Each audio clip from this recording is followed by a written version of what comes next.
Behold, long-form video! So hey, first match we got going up here, we got, I'm going to say Lethe now. So like, we still have no idea how this character's name is pronounced. I'm going to go with Lethe because that immediately reminds me of Fire Emblem 9 and 10, Cat Girl, racism, funny!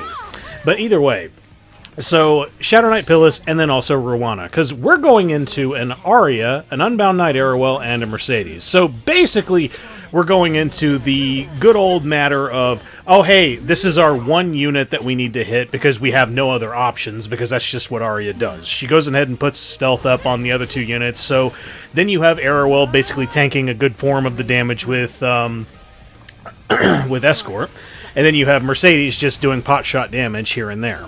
Now, the good thing about all this is, yeah, we're getting countered into a good bit, but we're doing it pretty much with the ultimate team that you would go into counterattacks with, that being Shadow Knight Pyllis and also being Roana. So anytime any particular counterattacks happen, be it Magic for Friends or being from Aria herself, which straight up, we already have like a death break on our Lethe right now, so this kind of sucks, but fortunately for us, the damage being nerfed from Shadow Knight Pyllis, as well as the heals being kicked off from the Roana, and the fact that we haven't even done the S3 yet, we're doing it right now, bam. Now we're pretty much in the clear. So what could I have done to actually make this a lot better? Honestly, just going into the Aria first. Main reason why being the Aria is not going to have a lot of HP. That's just the way in which the character functions. You don't really build her to be omega big, huge HP tank. You build her to have a lot of defense, because she scales off defense for doing damage. She's never going to have a whole lot of attack. And if you just go into her with Call of the Abyss as soon as humanly possible, then suddenly one of their DPSs is gone. And the only other one left is going to be Mercedes. So Mercedes should not hit your Lethe. However, you know, life can just suck like that. I think that happens in this very match where we happen to get death broken by the Aria due to the artifact that she was running, and I think the Mercedes did actually hit us. Sucks, but hey, it's still not the end of the world. So now, at this point, we've dealt with the Aria. I have multiple stacks of Omen right here. I can go into whoever I please and kill whoever I wish. So they both have 3 stacks. The one thing you have to always remember about Lethe is the fact that she can only do Call of the Abyss on an S1. So she can't ever do it from her AoE, she can't do it from a counterattack, nor can she do it from an extra attack or a dual attack. So that's pretty much why you always have to run her on speed and HP, or speed and immunity, whatever it is that you have. Just, you want that big boy HP and lots of speed to cycle. And you can just pretty much eat whatever you please. So, let's go ahead and talk about this. So, this is a decent idea. We're going into this with Hwayoung, Ahmed, and Magic Scholar Doris. Now, the reason why we're going in with this particular comp is because we're going into annoying shit. So, the first thing that you should probably do is not do what I do here, because anytime you're going into a Senya, they don't have enough HP to justify like just throwing out the Hwayoung S3 even if you have attack buff. Because sometimes a Senya's HP, it doesn't even get higher than 18k. This one right here in particular is only at 15. So that was a wasted S3. So now I have to wait. So if you were doing this smart, the thing that you should probably be doing is either going after the Archdemon Shadow or going after the Apocalypse Ravi. But then you also run... these are where your risks start to compound. Is, one, you have absolutely no idea if the A-Ravi is going to be on any other artifact other than Proof. Now, for this particular fight, guess what? This A-Ravi is actually not on Proof. So if I had just used the Hwayoung S3 to go into A-Ravi, there's actually no reason to really be having Magic Scholar Doris with us. I just like to have Magic Scholar Doris in anytime we're going into multi-dark, especially if one of those dark just so happen to be Archdemon Shadow, because Archdemon Shadow can be an immense pain in the ass, because anytime she starts getting counterattacks, because a lot of the times people run her on counter set, then she's going to get a lot of focus, and then you'll start seeing shit like this. Because if you ever don't have a lot of effect resist going up against an Archdemon Shadow on defense, they're more than likely going to be rocking at least a decent amount of effectiveness, because like, if you're using Archdemon Shadow, you don't really need effectiveness. All you really need is a soul, because you'll just bypass these mechanics of, like, effectiveness checking. But if you're ever fighting one, I mean, yeah, of course, you're never going to deal with soul burn mechanics, but they are more than likely going to be running a decent amount of effectiveness, but not in an overly large amount that you would expect from openers. So that's one thing you can also always remember. So right here, I'm going into the Ravi just checking if it has proof or not. Turns out, it doesn't have proof. So, okay, attack buff, S3 Hwayoung into Ravi, because Ravi has lots of HP, and Shazam, 30k. So this is where my plans for Hwayoung, at least sometime in the very near future, this is going to manifest. What I'm planning to do with her is I'm going to try and get her a kick-ass torrent set. And what better time than now, than during the event where we get ourselves free epic gear. So what well, okay, it's not free, but it's a matter of like how much grinding that you're willing to do, but you get a lot more chances at epic gear.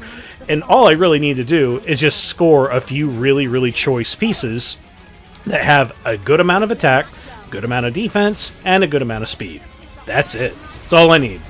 So if I can manage to land those particular stats, and I can go with a triple torrent Hwayoung set, I should, in theory, be able to one-tap about anything that I please. But the issue really, really arises in that Hwayoung still needs to be fast enough to get to her turn. You also need to get attack buff onto your unit because she doesn't give herself attack buff. And a lot of the things that you fight have like these middling HP values. Like Senya, for example. Like let's talk about Hwayoung before she was nerfed. Before she was nerfed, this unit was fucking broken as shit. So broken, in fact, that people eventually started doing min-maxing shit by putting her on counter sets, and she had like 15k HP and was still able to one-tap shit. Absolutely fucking incredibly broken as fuck. I can't even believe that shit got through testing. But here, whenever you're fighting, say, a Senya, for example, your chances of one-tapping it or even doing somewhat decent damage is really, really low.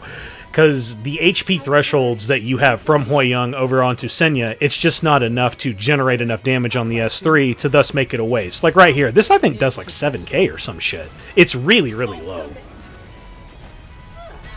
Okay, so almost 8. That's insanely low on a Senya. When, in all honesty, you could really go into this fight with like Mediator Cowrick, Lone Crescent Bellona, and also probably Magic Scholar Doris. So then that way you tank all of your dark shit, you do your dark damage with your Lone Crescent Bellona, and then you never really have any particular issues with Senya whatsoever. So like, that's the quick way of doing this, if you wanted to, say, be done with this fucking fight already. But no. We gotta live in the past a little bit here, guys. We gotta use Hwayoung. This unit's totally legit. We can definitely make it work. Which is why I am going to attempt to craft a metric fucking shitload of torrent pieces. I'm going to make as many torrent pieces as I possibly can from this event. I'm already pretty much out of leaves. It sucks. Yo, Smilegate, if there's any one thing in particular that I do want from you, yo, can we have leaves actually heal, like, total amount of energy instead of just 80? Like, how about do the entire thing? And just more ways of getting leaves, please. I can't grind if I don't have the energy. But either way, on to the next fight. Hey, looky there. It's the same team. Shadow Knight Pyllis, Roana, and Lethe. So now we're going into the dreaded Conqueror Lilias Senya Choux. So big thing important to like keep in mind of here first. You're gonna get disrupted by the Senya. It is going to happen. So it's a pretty good opportunity to just go ahead and throw out the Soul Burn S3. Just throw it out there, then that way you can stack focus on one particular target of your choosing immediately. Now, it's kind of hard to determine which one is actually the most valuable to go for. Honestly, instead of Choux, whenever you're using Lethe, it kind of feels like the better option is actually to go for Senya. Because as soon as Senya is out of the picture, then you don't have to worry about being blinded, you don't have to worry about being provoked, and then if you happen to land a hit, like if you didn't have blind on you, which in this case you kind of shouldn't, because you have Shadow Knight Pyllis there to at least cleanse that off of you, and then you run at least a pretty decent chance. It's a 50-50 shot, because if you manage to land a Call of the Abyss on a Senya and it wasn't a miss, she's dead. Because no Senya is ever going to have more than fucking 18k or something HP. Like, I can't even recall what this one's running, but hey, right here, we happen to land a Call of the Abyss. It does not miss, and this does, I believe, about 19 or so K. Shazam, she's dead. So now you don't have to worry about Senya anymore. No more provokes, no more random, like, horse shit. Now, the only other thing that's really going to possibly go wrong is if the Choux goes absolutely fucking apeshit into your Lethe. So, because you're not running 2 greens anymore, you're running a blue, a green, and a dark. So now, any opportunity that Choux sees, if you have low enough HP on your Lethe, she can go into it. And also another thing as well is the heal that's on Call of the Abyss. Sometimes it can seem like it's easy to forget about it, but every Call of the Abyss does not heal your party. It only heals if you kill. Which kind of sucks. It kind of feels like you're playing Sinful Angelica shenanigans at that point. But hey, it's still a really, really good skill. Like, I mean, I'm not out here calling it, guys, Lethe is not good. She needs buffs. Just terrible unit. Fuck no. No, Lethe is actually mad OP. The only thing in general that is truly really bad about Lethe is whenever you're going into uncharted territory. For example, if a surprise injury unit shows up, and if you get focused by injury in any particular way, Lethe is fucking useless. Like, that's her worst weakness. It's like as bad as LRK's weakness against injury, except it's kind of worse for Lethe. So anyway, on to the next oh so wonderful fight. Hey, look, it's a bunch of HP bruisers. Okay, well, I'm just going to bring Magic Scholar Doris to bait the Ravi. I'm going to bring DDR to utterly murder the team, and I'm going to bring Sharun for the sake of stripping and spreading venom. Now, right here is a check. So that was a love tap check onto the Destina. That Destina doesn't have enough effect resist for me to respect her. And because of that, I can go into that Destina as I please. So I've already done 50% or so of injury, because if you ever just have a fairly decent amount of Venom stacks onto a unit, and you have Ray with you, they're fucked. So, legit, now that she's already burned her S3, it's just gone. I don't have to worry about, like, any particular troublesome cleansing at all, really. So, I'm just going to go into all of the units so that I can spread Venom evenly. Because this is, like, the big problem that you usually kind of have with Death Dealer Ray, is if you ever focus on one unit, whenever it's time to do Cloud of Death, you don't get, like, a lot of value out of Cloud of Death. For example, watch this Cloud of Death. This is actually devastating because the injury is spread. So, the injury being as spread as it was, not only does this team not have close to enough effect resist to actually really be even a remote threat. Like, this Destina, this is, like, I'm not even going to sugarcoat it. This is straight up gear gapping. I gear gapped this team. There's no, like, effect resist that's really even worth a shit on this team. So, what happened there was, with all the injuries spread all throughout, they're just taking absurd amounts of damage. Now they can't do anything. The only unit that can even remotely do something right now is Krau, but I already have Cloud of Death again, and I'm more than likely going to get my chance to use it. So, because, like, right here with any particular hit from Sharun, not only that, I also reset him because I soul burn the S1 to give a higher chance of proccing a Venom, and anytime Sharun hits any unit with Venom with her S1, she rolls back their cooldowns by 1 turn. So, with that being said, we've already killed the Krau once. He had Holy Sack on him. He's dead. Easy peasy. So, anytime you know you're going into some low effect resist and just like some HP bruiser shit, you can torture a team with Death Dealer Ray. Now, let's talk about strategy. So, we already went through some normie tactics beforehand. Let's talk about some next level degen shit. And now I know a lot of you are already looking at this like, yo, this isn't anything new. It's just Taranor Royal Guard Reflect shit. Well, it's my first time doing it. and I had fun. So the fun has already been had. Now it's time for pain and suffering of the match. So, to those of you who may or may not be aware, Taranor Royal Guard is a 3-star blue unit, and anytime he is hit with a critical hit, he reflects half of that damage onto the other team. There used to be strategies with this unit way back in the day that involved immortality shenanigans, and also running him at level 1, and like just with immortality in general. I think this is pretty much why he was changed to how he is now, especially because we have Abigail now, who can provide immortality so that they do not die. But, like, I mean, this wouldn't work in the Kise situation, because then Kise would just go for Abigail. But, like, you get what I'm saying. So he used to be this hysterical unit that if you used him with SSA, so, like, let's say you had, like, a hyper-retard fast SSA, and then you just provide immortality onto your Taranor Guard, who's going to be slow as fuck. Like, keep in mind, this is also way back in the day. Then the entire team going into him would just kill themselves. Because back in the day, everybody just ran crit. We weren't in this, like, horrible fucking support meta that we're in now. Which, I'm quite sick of it as well. I'm not going to lie. Like, I heard Valky talking about this before, and quite frankly, I 100% agree with him. Because, like, it's not fun. It's kind of boring. It's not really interesting because we don't have enough ways of dealing with this particular situation of these support units. So I decided to try the strat out just because I wanted to see if I could make any kind of use out of it. Because the only team that is really, like, kind of kicking my ass in the past is Savior Adin, Kise, and Ahmed. Now, this team could kind of work. The issue that you have going into a Ahmed Kise team is they are more than likely going to have Savior Adin with them. Now, if it's any other unit, you might be able to go ahead and just, you know, fudge some shit and work things around. But this way, you also don't know the turn order of the units. The Ahmed should more than likely go first. But then here comes, like, the skill null, the CR push. But then you don't know if Ahmed's going to, or if you don't know if Savior Adin's going to go, or if the Kise is going to go. So that's, like, the one issue that I'm already kind of seeing with this particular team whenever I go into that comp. Yeah, you may be wondering, well, why didn't you go into that comp? Like, honestly, guys, this was the only tower that even had Kise on it, and I really, really wanted to test it.